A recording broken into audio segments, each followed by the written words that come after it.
heard a voice inside of me say, Jennifer, you're too broke and you're too broken to have this. Ugh. And normally I listen to that voice. And as soon as I heard that voice, I heard another voice that said, Jennifer, you are meant for more.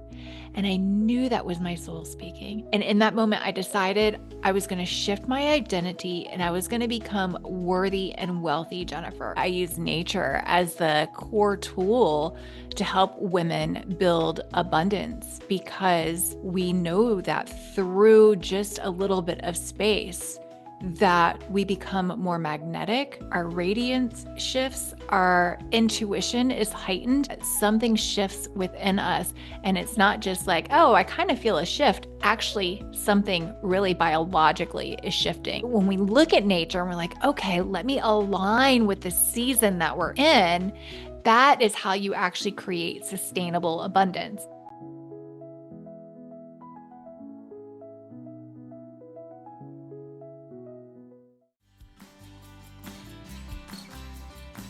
Welcome. I am Claudia Noriega-Bernstein, abundance coach, author, and host of the award-winning Don't Shrink to Fit podcast, which recently won the Woman in Podcasting Award in the coaching category. Over the past 15 years, I have the privilege of connecting with women from around the world, and I am here to share all the tools I have learned along the way to help you uncover new possibilities in your life. In this space, you will hear impactful stories from women who have walked in similar shoes, sharing their wisdom and insights. Together, we will explore your passions, reveal your inner gifts, and embrace possibilities you may not have thought were within reach. Let's grow beyond limits so you never have to shrink to fit again. Hi, everyone. We had to start recording because otherwise we're just going to do a show without recording because we were having so much fun. My guest today is Jennifer Whitaker. I hope I didn't butcher your name. Perfect. A feminine business coach who teaches female entrepreneurs how to build multiple six-figure businesses with feminine and nature-based strategies. And I'm going to stop here because, first of all, welcome. Hi, thank you for having me. Oh my gosh, I cannot wait for our conversation. Like you just said, I was just like, oh my gosh, we have to hit record because we're just chatting and chatting, and everybody needs to hear what we're talking about. 100, yes. But the first thing I want to ask you, and it's not really a question itself, but it's like, I want you to share that pivotal moment that you had because you were having a pretty good life and everything. I mean, yeah, you got out of a really abusive relationship and you were start building your life again, but then you had an aha moment in Chicago, and I want you to please share with my audience that aha moment that lead you to the life that you have now. Yes, and I feel like my life is made of several aha moments, and sometimes we don't even realize they are aha moments until later on, and we turn back and we start reflecting on our lives, and we're like, "Wait, that was actually a really pivotal moment." And I think the same thing was true as I looked back on my life.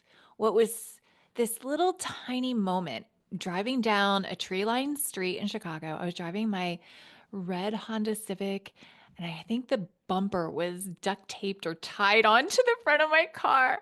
And I'm driving down this tree-lined street. And during that time, I was in one of the lowest points of my life. I was in an emotionally abusive relationship.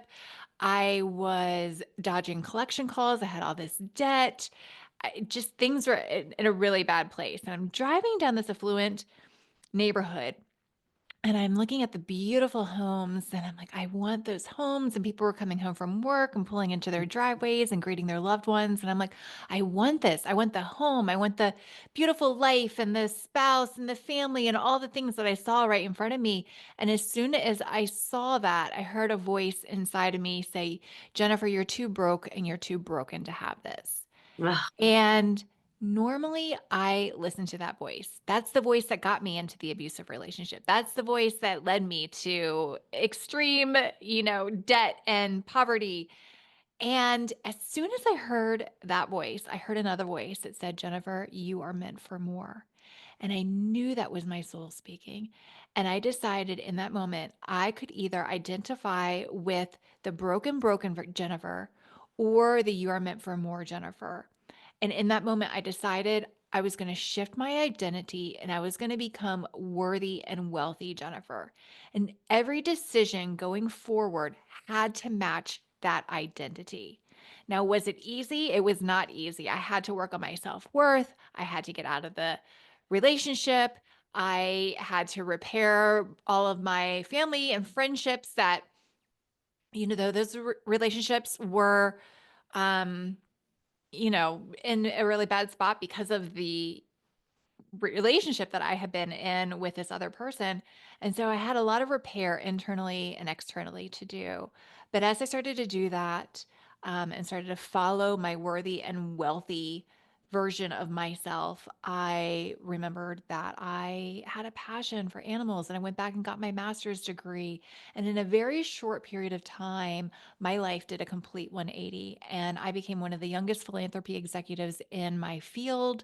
I worked with Dr. Jane Goodall. I was on the front page of the New York Times. I had this beautiful, beautiful career that was the launch pad for decades of significant success. And so I'll pause there in my story because then I went on, to become a coach and spiritual director. But that was really that pivotal moment for me.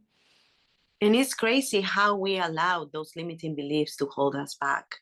Is and especially when it comes to money. Mhm. Do you think that women have more money blocks than men, or men just navigate them differently or don't dwell on them as much as we do? I think that they're different blocks. I think it's a bit more embedded in our subconscious, um, because of the way society has set us up. I mean, it was very intentional originally. Like you think about millennia ago, actually, women were the first holders of wealth. We don't hear these stories. Mm, Priestesses were the ones that held and managed the money. The first banks were to the goddess Juno Moneta. We never learned that in school. We never knew that women were the first holders of wealth.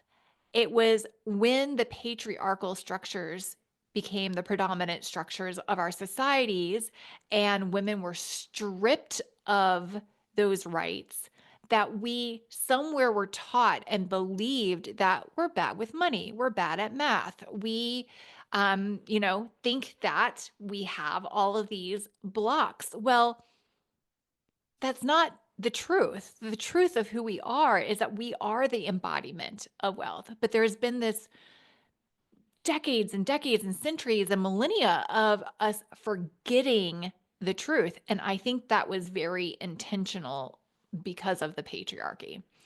And so it's not that we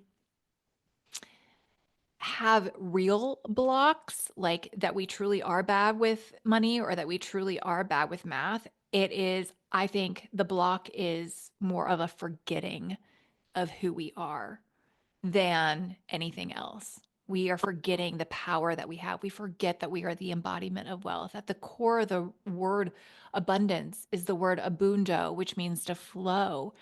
The core of the word currency is chorea, which is flow, and flow is associated with water, and water is feminine. At the root of the word wealth is well, whole, and significantly valuable, and that's who we are as women. So when we remember this, that mm. block dissolves immediately. And when you say remember, it's like it is in our subconscious because we were taught differently. It's like we walk generations and generations with a blindfold, and we didn't Yeah. see what we didn't see, right? So we run with whatever we were taught, and we accept it as the truth.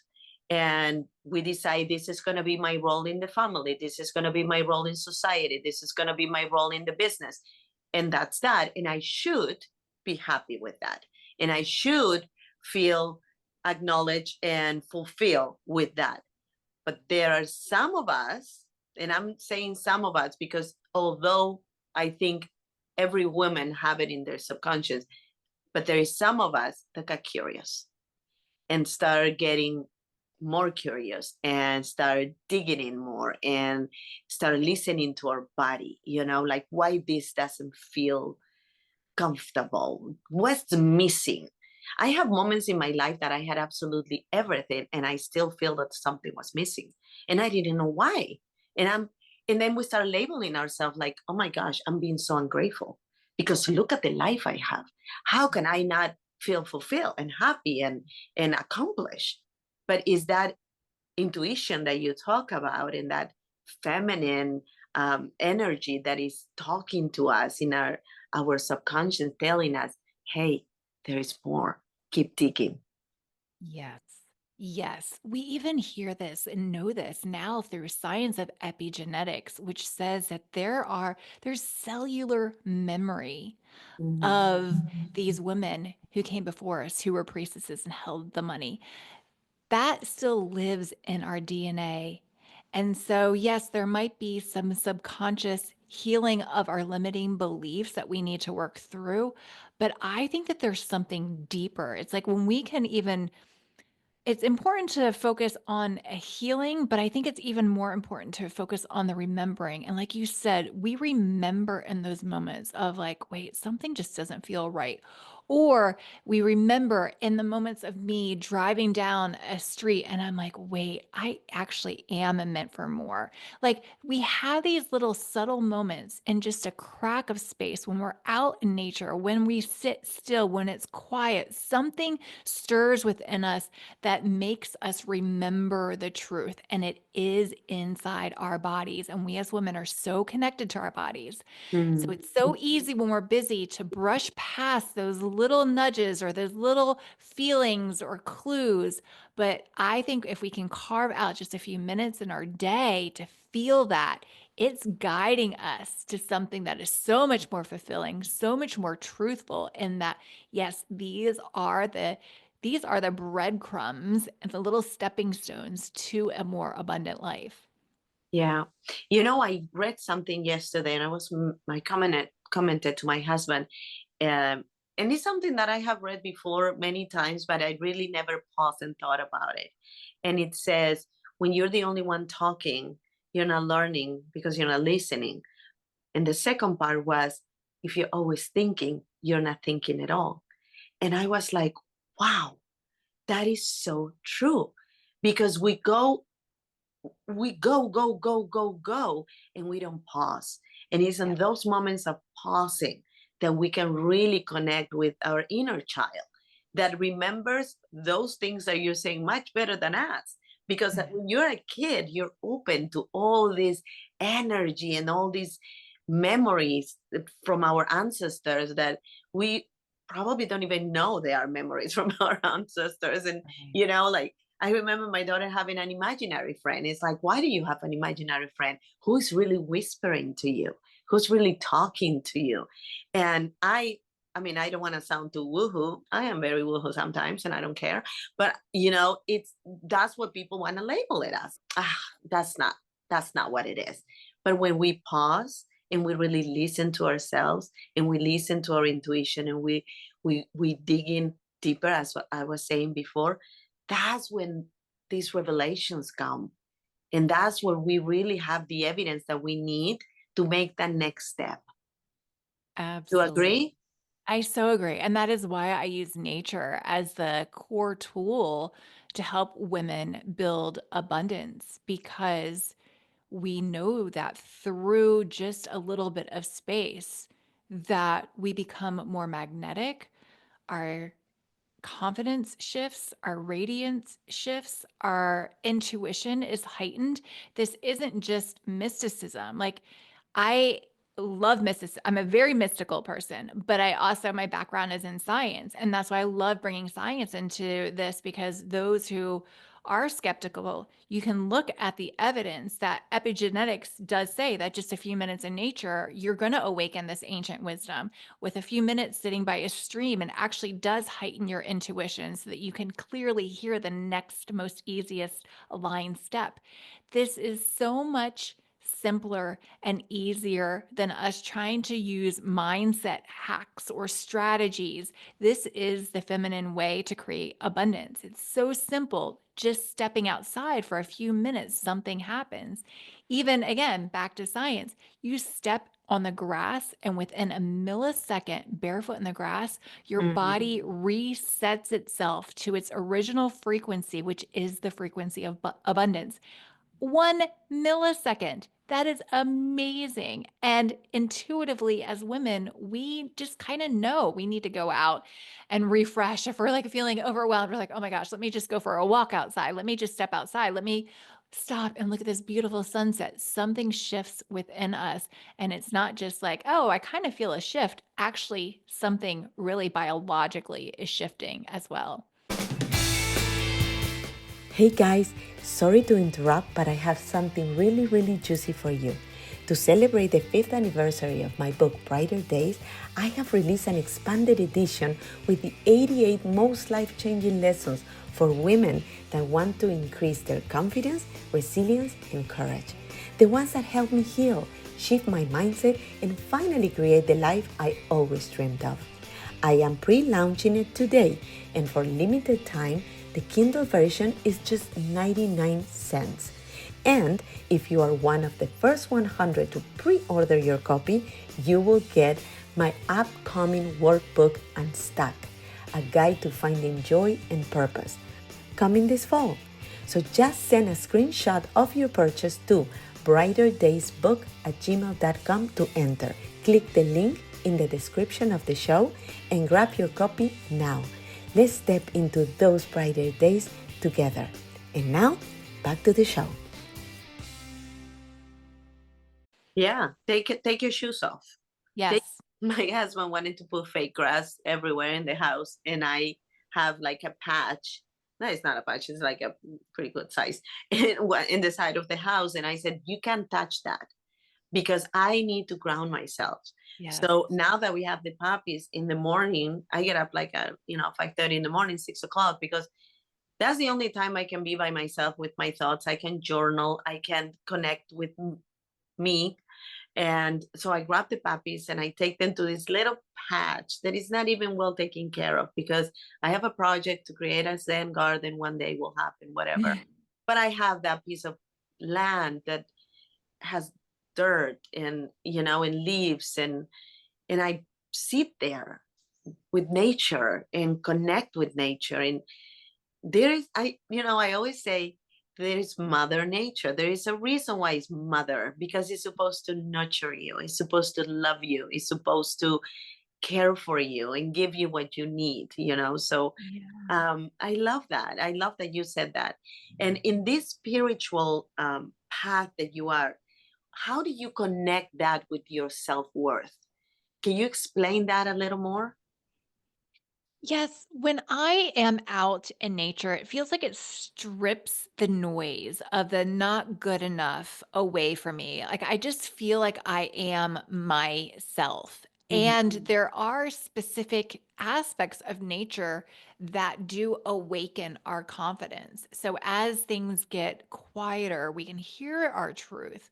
But also, standing in the sun actually sparks confidence within us and self worth. When we root ourselves into the earth barefoot, like you just said, there is something about the negativity and the limiting beliefs that go through our bodies and into the earth. And suddenly we're feeling like, okay, I've got this. I feel held by something bigger than myself. And so we have this renewed sense of something bigger is holding me. I have everything within me that I need to thrive and succeed. And so that place sparks our next step. And it might be that you still need to work with somebody professionally on, increasing and enhancing your self worth, but nature definitely plays a vital role in helping you remember the truth of who you are. I agree with you, and I feel that connections when I am walking, even when I'm walking in the beach, Yes. with the ocean. No matter where I am, I don't care. if it's not hot enough, if I am in a place, I live in Las Vegas, so I live in the desert. So when I have the opportunity to be in close to the ocean, at least let me put my feet on in the water. Yes. Let me feel that energy, that healing energy that is connected with the other side of the world through the water. Let me Mhm. feel that. And you feel it if you really pay attention. If you don't brush off that moment or just pull your camera and try to take a picture of your feet because it's going to look so cool on Instagram. If you do that, if you want to, by all means, I do it too. But then put that phone away and be there, be present Yeah. and feel. Allow Yeah. yourself, give yourself permission to pause and feel and reconnect with nature. And yes, you are going to feel renewed. You are going to feel like you got some IV of dopamine in that moment, you know? It's so cool. Mhm. And one of the things that you also talk about, and I wanted to ask you, and I wrote it down because I didn't want to make a mistake. You talk about the importance of moving with nature rhythm. And I wanted to ask you because I got really curious when I hear you talk about this, the wheel of the year.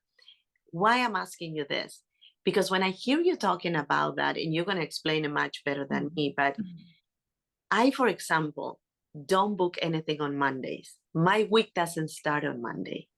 My Monday is a day for me to reconnect because the weekend is crazy. You know, you're with the family, you do things, and we assume that the weekend is for us to reconnect with ourselves, but it's not true. We sometimes have more things to do in the weekend that we have during the week. In the week, we have kind of like a schedule, you know, and you do things every week almost the same, but the weekend are a little more hectic sometimes. So I don't start my week on Monday. I don't work 24/7, you know. I give myself a day, and it's not a day to go to the spa or no. It's a day where I really catch up on my own pace. Like I Mhm. really give myself that grace. So explain to me what is the will of the year and how we can apply those ancestor knowledge and lessons to our life. Yes, I love that question. So, the Wheel of the Year, the one that I follow is the Celtic Wheel of the Year, because Celtic is more from my ancestral lineage, but there are a lot of different indigenous traditions that follow something very similar. So, it's an ancient calendar that's based on the natural rhythms and the energy of the seasons. So, if you imagine a circle and it's divided into 8 pie slices, each pie slice represents a seasonal shift in energy, and each one has its own kind of magic. Many people probably are familiar with these pie slices as the solstices, summer solstice, which we're approaching now, the equinoxes, and there's also midpoints in between them. And for thousands of years, women lived and they worked in harmony with these rhythms. They Mm, knew that there were times to rest and times to produce and times to plant and harvest, and everything had its own season. And every woman's lives flowed with the seasonal energy instead of against it. mm, And we created abundance through this alignment as well. But over time, when the Gregorian calendar was adopted through more of the patriarchal society, we shifted away from this nature based feminine framework into a very linear one instead of it being cyclical. And we stopped honoring the earth's rhythms. And this um, actually disconnected us from our power, from our intuition, or from our from the soul. yeah, from all of this. And it's how we created ease in abundance. So instead of asking our intuition or our bodies to guide us, we started to force things out of season. Hmm. And so you think about the New Year's Eve, or everybody's like coming out with New Year's resolutions, like, let me start the year really strong. Well, if you look at nature, everything's hibernating, it's sleeping, it's resting. It's Mm, not the time to be producing goals. And so when we push against that natural energy, we actually end up burning ourselves out. But when we look at nature and we're like, okay, let me align with the season that we're in. That is how you actually create sustainable abundance. And so I guide women to do this daily, weekly, monthly, working with seasonal energy and aligning their actions to the seasons so that they don't burn out while they create success. So the trick is not to start in January. Not start in January, but January is the time to rest. If you have a business, it might be the time to reflect, look back on the past year of what worked and what didn't work. Give yourself some space to have creative ideas come to you as you're sitting, whether it's by the fire, just sitting, cozying up with a cup of tea. And then in February, at least where I live, in February is when we start to see the little sprouts coming up from the ground. And that's the time to begin to plan your year. That's when you start doing your annual planning, is then you think about springtime. That's when the creativity starts to really bubble up. That's when you start to become more visible. That's when you start to put your offers out into the world. And so using those seasonal energies to guide your actions. And I will tell you, it is so effective. I have had clients completely fill out their programs by pausing a launch that was in November and December and just deciding to hold off and do it in spring. And the week that they decided, I'm not going to do my launch, I'm going to pause, in that week of rest, they had clients that they weren't even on their radar reach out to them, and they had their biggest financial month in their season of rest. And then fast forward to the launch in spring when they decide, okay, this is when we're going to do it. It sells out easily when she was struggling before. So it's Wow. just amazing how simple these shifts are and how profoundly effective they are as well. So we have to think like a farmer. Yes. What month of the year I am gonna plant and harvest and and nurture my plants and wait patiently for my flowers to bloom. Absolutely. Absolutely. And that's on the larger scale. But speaking more to what you were saying too, we need to look at our energy in the week as well. I do all of my creative writing on Mondays versus Fridays. I used to do it on Friday. I was like, why do Mhm. I keep hitting creative blocks? Well, it's because it was the end of the week and I was tired. So now I Mm, do it on Mondays. That's And what so, I really, that's what I take the Monday for me because yes. I for some reason I feel very fueled, very pumped. So my creational or however you call gland in my brain is full force, and I have ideas and I create my posts for Instagram and I come up with stuff for my books, and it's like I tell my husband, Mondays don't come into my studio because I'm going to be in my own flow, and Right. I don't want to be interrupted. It's like, I mean, I write books. So when you are in that flow, you don't want to be interrupted. You don't want somebody asking you, do you want to have something for lunch? Because no, I don't. I don't remember last time I ate, I am in chapter 8. Leave me alone, So it is true what you're saying. And I feel it. My Mondays are for me. And this is not something that I really plan. This is something that came to me, and Yeah. that brings me to the intuition part that you were talking about.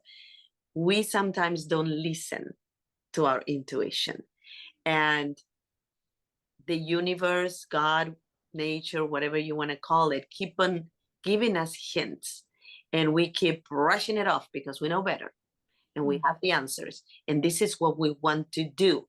And like we were talking before we start recording, we feel ungrateful when we try to change something in our life because we're like, oh my goodness, why I feel so unfulfilled, why I feel something is missing, why I feel stuck. I have all these things happening for me and I still don't feel totally happy. And I am an inner abundance coach. I work mainly with moms that feel like that, even though they have the good husband and the beautiful home and the cars and the kids, and even the ones that don't have all those material things, that a lot of people call abundance. They don't have that inner abundance, and they don't know what or why something is missing. And when we don't listen to our intuition, then we get stuck in those places. but whose Mm. fault is that? You know, who's not listening? And you talk a lot about those. Um, I think there are three stages, but not necessarily one come after another one. The flick, tell me which ones are those. And that has a lot to do with the intuition, right? Yeah, absolutely. I feel like our society sets us up to be really busy all the time. And the biggest way to disconnect a woman from her power or her intuition is to keep her too busy. And I say even too busy to be outside because I feel like nature is the easiest access to our intuition. So, one of the starting points that I would just simply guide women towards is start small. Start small each day with asking your intuition what it wants you to do. And I had to retrain myself when I was just like go, go, go, when I was an executive and hustling. I started with really small things and I would ask myself in the morning, do you want a green smoothie for breakfast or do you want oatmeal? And let it pick. So the stakes were very low. I couldn't Mhm. make a really wrong decision. Then I would go for my nature walk. Do I want to turn left or do I want to turn right? And I started to pay attention to what it felt like when I asked my intuition and, what a no was, what a yes was for those small things. And then I started to increase it a little bit more to something maybe a little bit bigger and a little bit bigger until I Mm. really started having a relationship with my inner wisdom. Because when we ignore it, there's going to be this little pebble that bounces onto us. It says something's off. Mhm. If we don't listen to that pebble, it's going to be a brick, and the brick is going to be thrown at us. And we're going to be like, okay, I kind of felt that, but I'm still going to ignore it. And before you know it, the whole house is going to fall down. And so we have to retrain ourselves to start to listen to those little tiny whispers so that we don't end up with illnesses, where we don't end up with our relationships falling apart, where we don't end up completely miserable and having to burn our businesses down or our lives down to start over. We need Right. to catch ourselves in the moment and start to listen to our intuition. And then if the flicker doesn't get our attention, then it Mhm. comes the burn. Yeah, yeah, it comes to the flame, which is, it's going to start to try to catch your attention a little bit more. And then after the flame is the burn it down. And we don't want to be burning our lives down. I've had to do that, and that's not your ideal thing. But if we pay attention to the flicker or the flame, we Mhm. won't have to burn our lives down. But it's scary. I've been there. Hmm. I was telling you before, this is the reason why I named the show Don't Shrink to Fit, because I shrunk to fit for Yeah. many years. Yes. And it wasn't until I really had the water on my neck when I was a single mom. I had three kids under five and I had cancer, and I had to really look at myself in the mirror and said, okay, well, you can go lower than this. So what else could happen? Right. The other shoe already dropped. So what else is Hmm. there? Let's just give it a try. But you don't have to get there to Right. to give it a try. Like you said, having these little changes in your life, little little darings every Mhm. day, like, okay, let me see where this takes me without having to modify my whole life, and creating that trust, because I think that, and correct me if I'm wrong, but trust comes from evidence, right? Well, yes and no. I think there can be sometimes some people who are deeply spiritual don't have the evidence and they're just like, I just know deep in my bones that I can trust the universe and I'm just going to do that. I think as we get older, our brains need to see evidence, Mhm. but the good news in that is that as we get older, we also have lots of evidence if we look back on our lives that things have worked out. If you are scared to make a change in your life, I invite you to look back on your life when you felt like your back was up against the wall and you had nowhere to go and it all worked out. Make lists of that. Make Mhm. lists of when you were deeply held, when you didn't know how things would unfold. You have so much evidence of that. And so as you begin to look back on your life at that evidence, it actually rewires and reprograms your brain to trust the unknown a bit more, to trust yourself, to trust the divine or the universe to give you exactly what you need.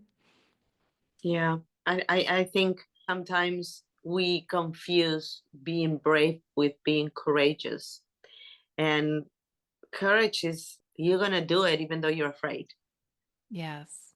Yeah. And for many years, I didn't understand the difference until I saw myself doing things that made me uncomfortable and breaking patterns and changing habits and seeing that it wasn't as bad as I thought it would be Mhm. and start seeing the light at the end of the tunnel. So I love that you talk about this because I think we all need to be reminded of that. You got to have the courage. You have to look within yourself and find that courage and make that step because yes, we are all meant for more. And I Abs- and I think you're an inspiration because not only would you have achieved, but the fact that you make that turn when your intuition told you go to the left or go to the right and trusted the Yeah. universe and trusted yourself that you were going to be able to achieve that. And when I talk to my clients, we talk about that stuff. What's stopping you? What evidence do you have? Because for me, trust and faith are different things, maybe because I was raised Catholic. So, yeah, faith is like I'm going to believe without evidence. Trust was a hard one for me for many years.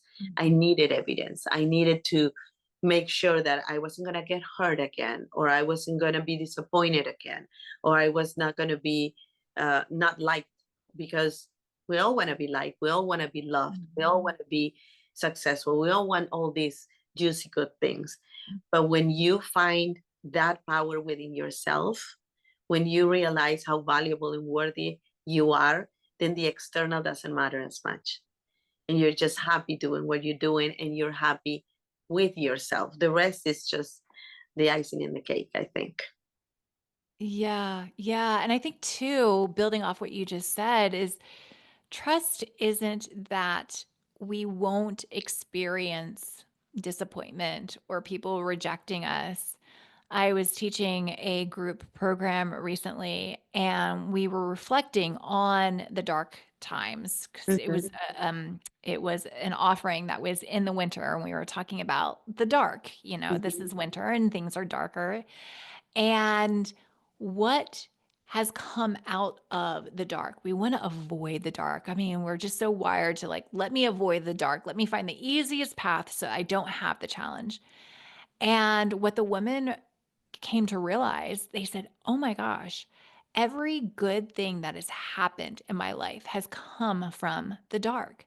Every mhm. good has come from the dark.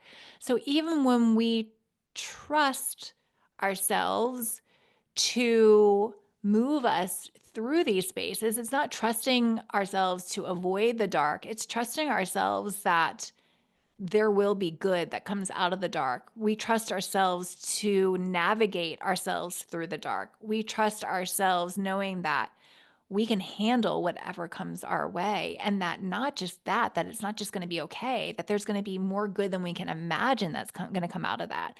I think that is an amazing way to trust ourselves. I love that. I love that. What would you tell your 6-year-old if you could go back? Oh, I love this question because I actually have a picture of my 5-year-old self by my bedstand specifically for this because I feel like we don't listen to that version of ourselves. I think we do so much, we hear so much about like the inner child and that the inner child is scared and holding us back. But I actually think my inner child is fearless. She's Mhm, fierce. She's got a confidence and she's wild. She's untamed. She's creative. She's like such an inspiration. mhm, And I feel like that's the energy that I need to be tapping into. It's not that she needs all this coddling. I mean, she wants to be nurtured, definitely, but it's not like she needs to feel safe. She needs to feel uncaged and untamed. And Mm-hmm. so when I look at her, I actually go to her for advice. Like, how can I be more like you, where I just believe that everything is possible, where I can tap into my creativity and not care what other people think? I go to her, and now I'm like this mama bear of like, I have to whatever I do, I have to be expressing her fully because at some point Mm, stopped sharing those gifts. Someone told her, like, oh, you're dreaming a little too big, or yeah, oh, that's not going to work out. And she got tired of believing. And so now it's my duty to go back to her and be like, you can do whatever you want. If you want to say that on Instagram, go for it. Say it. If you want to create this, we're going to just do it. And so she's a wise, wise, wild little one. I love that. And I do have her in my purse too. I have one picture of myself in my purse that I carry with me, with I have like a couple of pictures of my daughters and a picture of myself when I was little.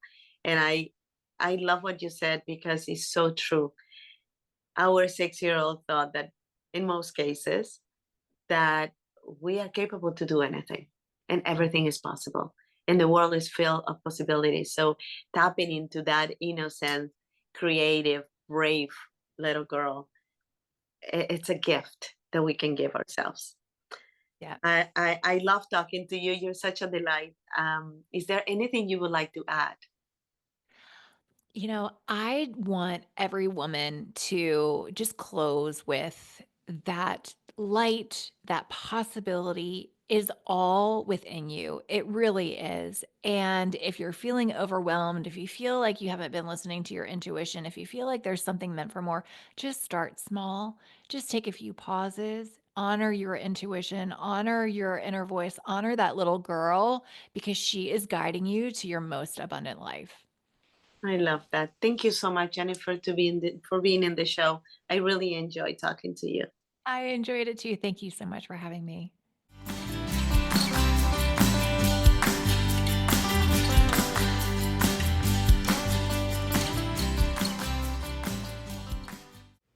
Thank you all for listening to the Don't Shrink to Fit podcast. If you like this episode, please write a juicy comment below and subscribe to my podcast. Remember, we can only fly if we embrace each other. Until next week, be happy, be safe, and be kind to yourself.